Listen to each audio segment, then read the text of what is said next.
Hey, what's up, everybody? I'm Roadblock, and we are on the free-to-play challenge account today. So let's just get the elephant out of the room out of the way. I'm going to be very, very quick and very, very brief because I want it to be over and done with and behind us. Let's focus on Raid and not any of the drama that I created, quite frankly. Okay? Number one, I was wrong. I did say that the individual that made the comment was not subscribed to me. That was incorrect. Um, I was just wrong, flat out. End of story there. I want to be real and honest with you guys about that. Number two, I shouldn't have made the video. I shouldn't. A lot of people pointed it out to me on the side and in the comments that that was something that should have come to me in a direct message or a private message. And likewise, I should have addressed it directly and privately. There's no reason to blow somebody's stuff up in a video. So I apologize for that. And I never should have made the video. You shouldn't make videos when you're heated like that and you're emotional, right? Um, it's not fair to anybody. It's not fair to the person that's on the receiving end who doesn't get a chance to defend themselves, and it's not fair to me because I'm speaking emotionally and not logically. I'm not thinking. Last thing I want to say is the comment worked. It motivated me. I've spent a lot of energy in this game and on this account, and it kind of lit a fire under me to, I don't want to say take it more serious because I've been taking it seriously, but I don't know. I'm kind of excited about, the direction that I may take the account. Like, what am I going to do? How am I going to do it? That kind of stuff. So, I'm excited to make today's video, which I haven't been able to say about a lot of the videos on this account in the past. And I'm excited because I have a bunch of questions that I want to ask you guys and a bunch of ideas that I want to throw out there. So, what started this whole thing was I pulled a whole bunch of shards, right? And that kind of could lead somebody to believe like I was giving up or wasn't playing properly or whatever the case may be. But all of that stuff aside, we got a bunch of champions, and I wanted to show a couple things. So we have enough to fuse Bloodfeather.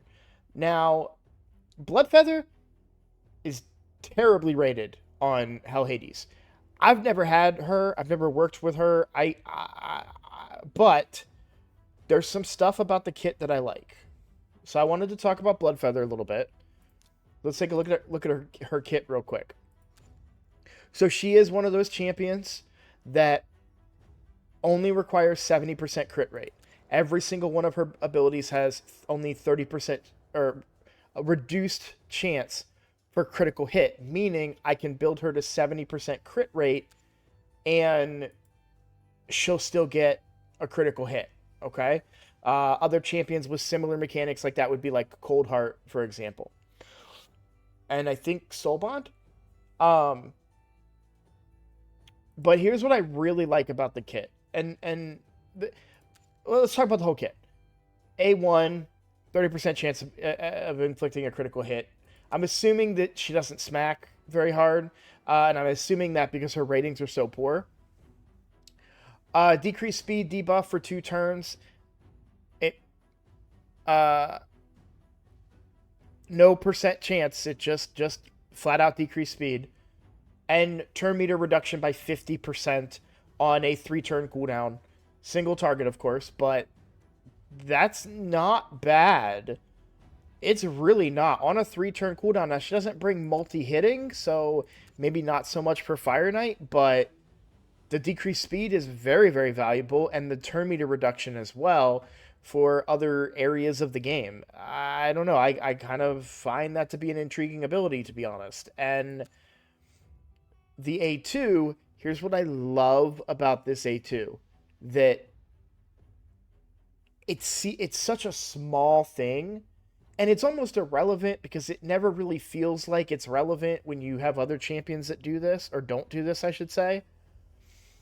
She places to decrease defense, then attacks an enemy. The reason that I like this is because, unless I'm wrong, and please, please, please correct me in the comments if I'm wrong, if you just place a debuff and it's not reliant on a hit or a non-weak hit, then affinity doesn't matter regarding this decreased defense, which is a big deal because if you go up against a weak or an affinity that you're weak to and you get a weak hit with other, like, let's say the obvious comparison is let me get in the index here.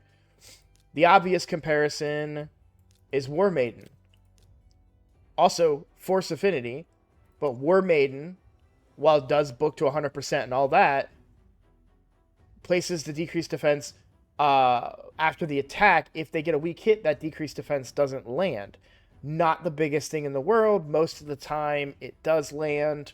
There are times when it doesn't, but usually you'll reapply it a turn later and you don't really lose much, right?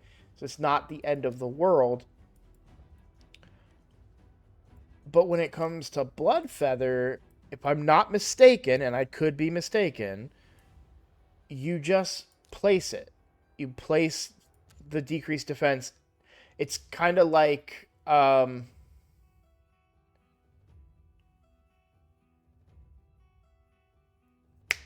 my god, I can't remember her name. The witch. I just look her up. I think she's Night Rev. No, she's Night Elf. That's right, Dark Elf.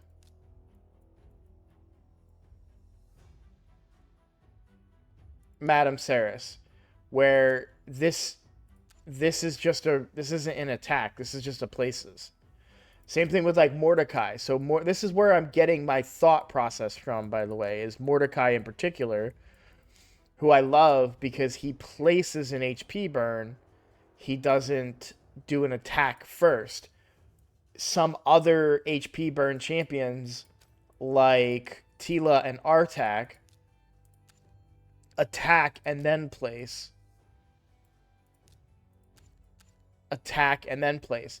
On Hydra, and I'm not saying that this is necessarily making her a Hydra champion or anything, but on Hydra, if you don't have, if you get a if the poison cloud is on and you get a weak hit, you don't apply any of those debuffs. In this instance, the poison cloud, those debuffs would be applied still because it's just a places, and then the attack comes after. The attack coming after is still a weak hit, but you could still be able to place that decreased defense. So, and again, I'm not singling this out for Hydra. I'm just simply using it as an example of concept that affinity doesn't matter for this particular decreased defense champion. Now, we don't really have a decreased defense champion. We are counting mostly on the A1 of Rathalos, which will eventually be a 75% chance instead of a 50% chance, and it can't be resisted, but it would be kind of nice to have a real decreased defense, as well as, I believe that was an AoE. I could be wrong. If it's single target, that does change things a little bit.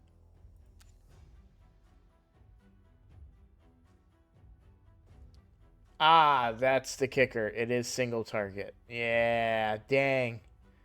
Here I was, getting all excited about this. This is why you gotta read it, the whole thing. Bloodfeather needs a buff. Make this places a decreased defense on all champions for 2 turns, then attacks one enemy.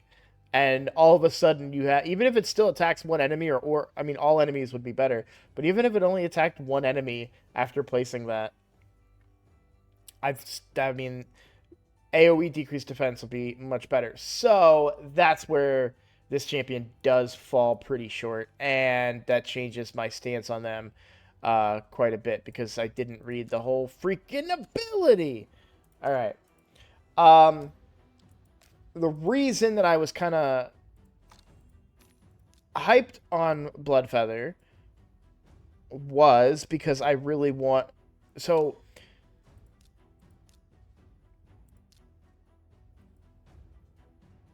we are at a crossroads, right?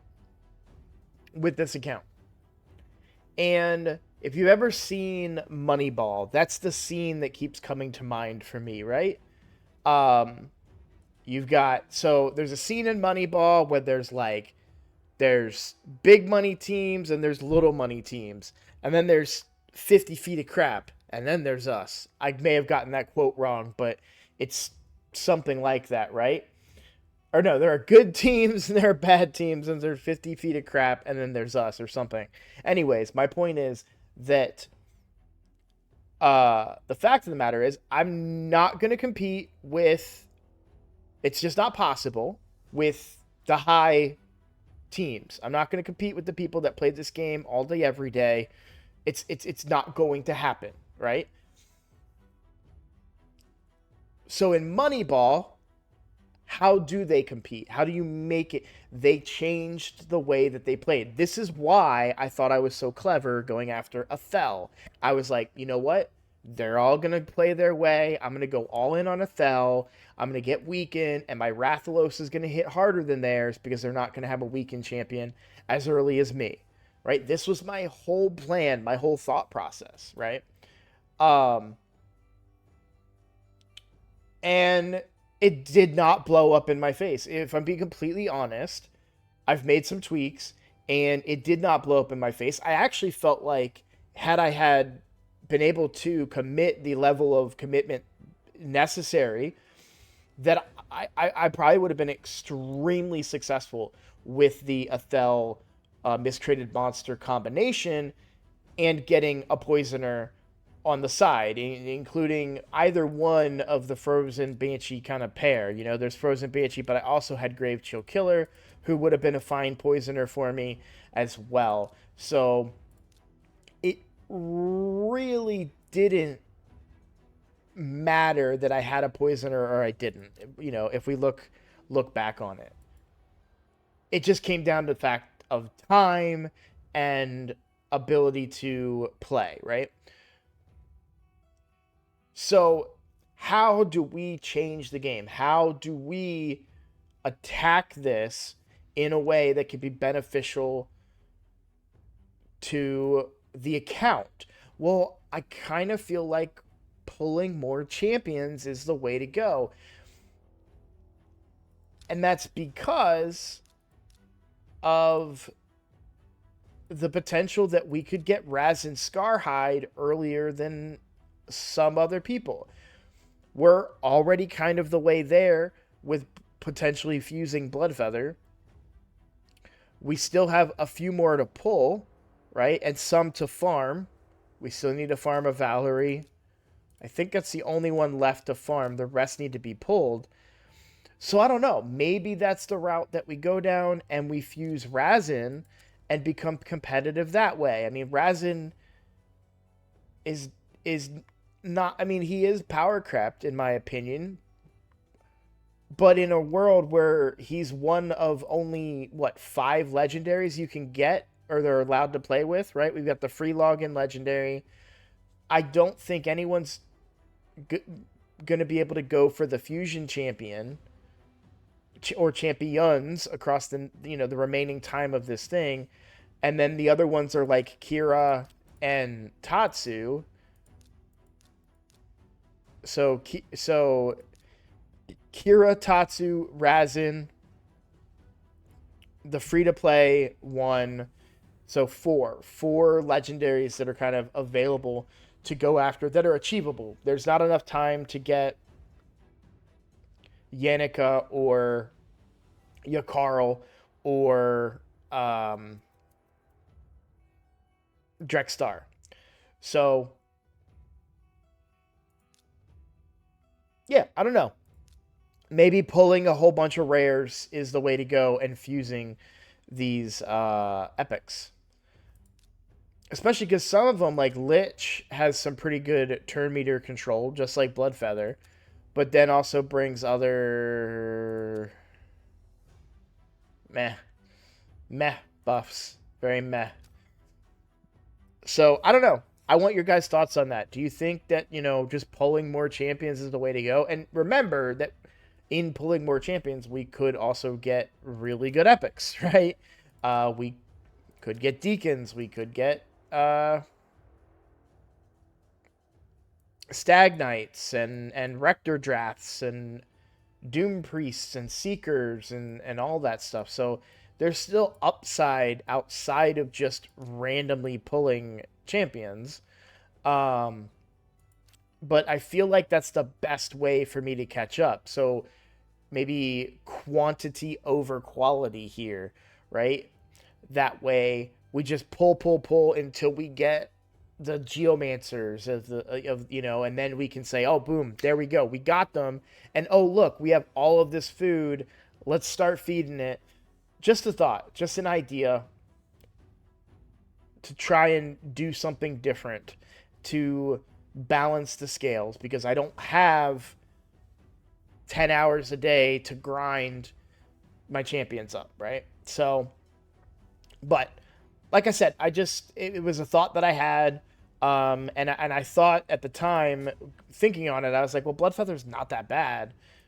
She kind of is. I mean, she's really only good for bosses. But to be fair, we also don't have an AOE decreased defense champion at the moment, so we are lacking in that still.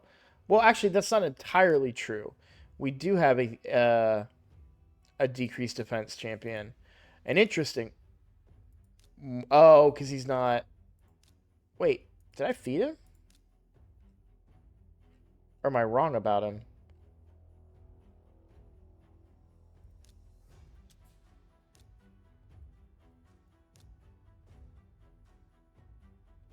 That's so weird that he didn't show up in my search. You guys saw that, right?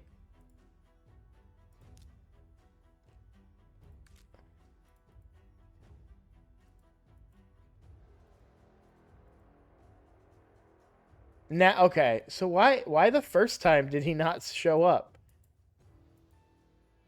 Maybe because I didn't deselect. Oh, okay. Okay, that's why. Fleshmonger. Most people know about War Maiden, but Fleshmonger is kind of interesting. Brings some extra buffs and an extra turn, which helps. Even though it's a 4 turn, it kind of is lower because of the extra turn mechanic. You do get the big version of decreased defense when ascended. So we do, and then also a 3 times hitter on the A1, which could help a little bit for Fire Knight, which is kind of an area that I feel like with my team is the best area for me. Multi-hitter. Is this a double hitter? Yeah, double hitter on the A1 here. I don't think we have a double hitter here. I think, and then that's kind of it. And we do also have Neldor, who I agree is better for Fire Knight hard, but it's still an entire kit of multi-hitting. So there's value there. So maybe Fire Knight could be an area that we kind of focus on with this group. Just a couple of thoughts, because I don't there is an area that they're want us to focus on an area. I don't know that Fire Knight for sure, but it's definitely a part of the game that I'm feel like I have the best shot at. So, but back to kind of everything else. I've been playing the account a lot. I've been grinding away, trying to use all of my energy up. I just got a reset on energy from the here. I just clicked on this one not that long ago, so that's where this energy came in. I'm going to use the rest of that tonight grinding up champions, but I wanted to show you my most proud thing, guys. And mostly because a lot of you came at me in the comments and said, you don't need to do this. You don't need to do this. It's stupid. Don't do it. Well, I did it anyways, and it paid dividends, and I have no regrets. So I farmed 4 Templar from the campaign to give me 10% extra HP and 10% extra attack. Now, if you remember, the last time I was doing 12-3 Brutal, I was dying. I was failing. That is no longer the case. All of the energy that I had last night and prior to this video that I spent was used in 12-3 Brutal. So we got 2 bombs on us right now. That was the deadly combination, right? We get 2 bombs, we were done for. We're not any longer. That 10% HP and the 10% attack made a huge difference, and now I can successfully farm 12-3 Brutal without any worry. Now, somebody could certainly do the math and tell me that the XP that I would have got from losing a couple of 12-3 Brutals versus running in, what was it, 8-3 or whatever the difficulty is for, yeah, 8-3. I probably lost more experience per energy overall by running down here in Valdemar Strait.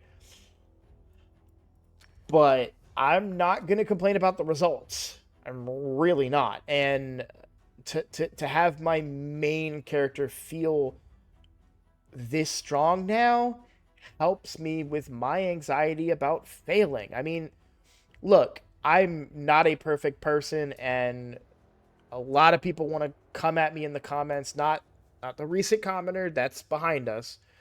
Other people that I've blocked their, I'm like, nope, don't want to see that. Are that I'm not even gonna go into it.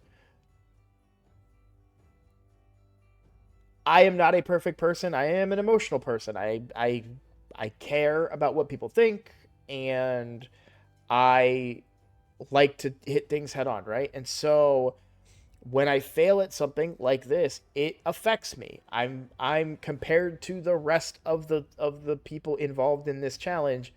I am failing, and it hurts, and that's why I took everything that went down so personally, and I shouldn't have.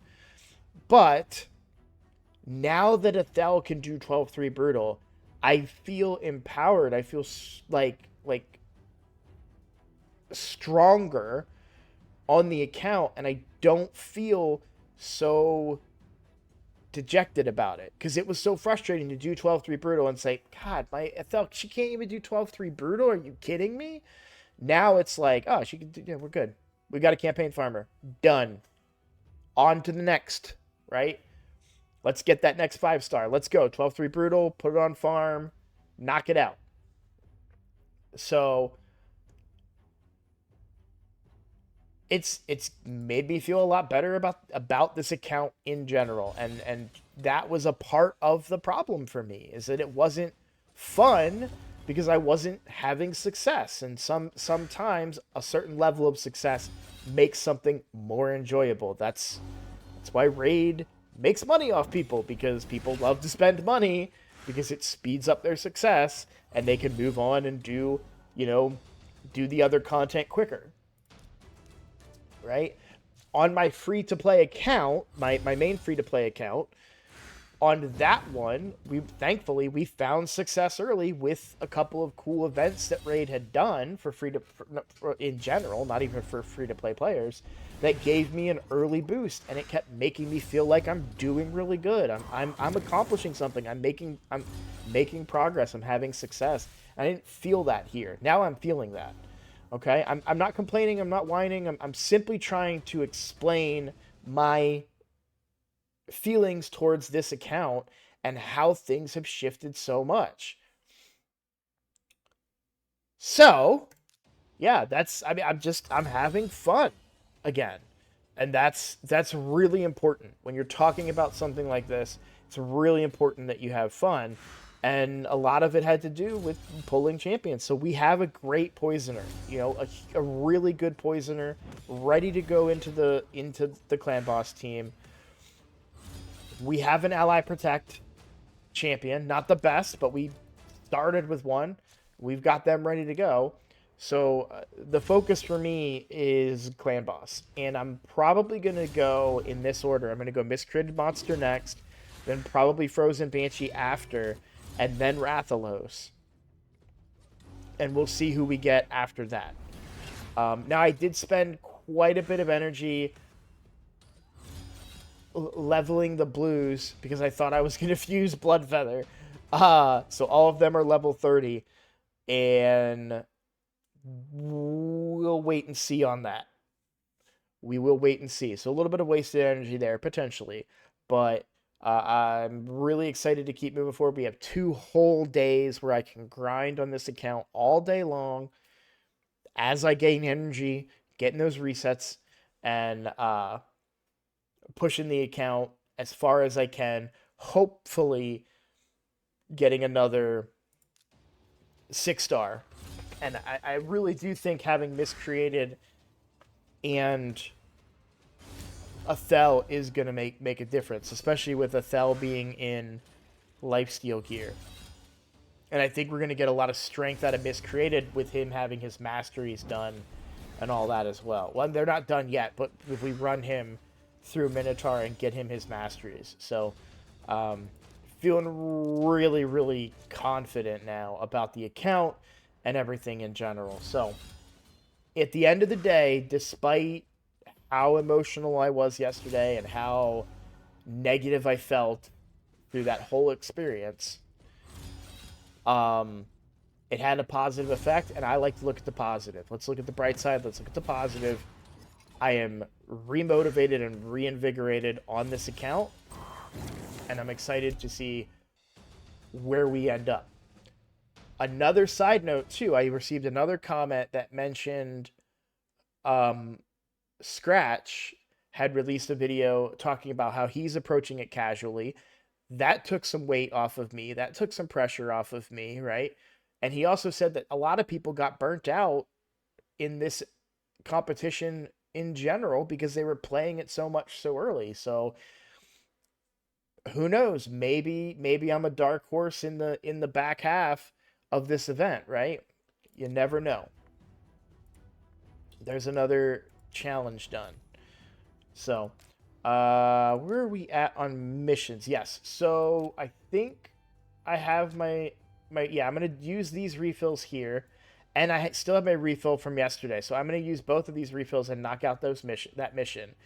And then I'm probably going to stop playing. I'm going to use this energy and stop playing tonight and take a break. I'm going to enjoy some other games tonight with some friends, hopefully, and then be playing tomorrow.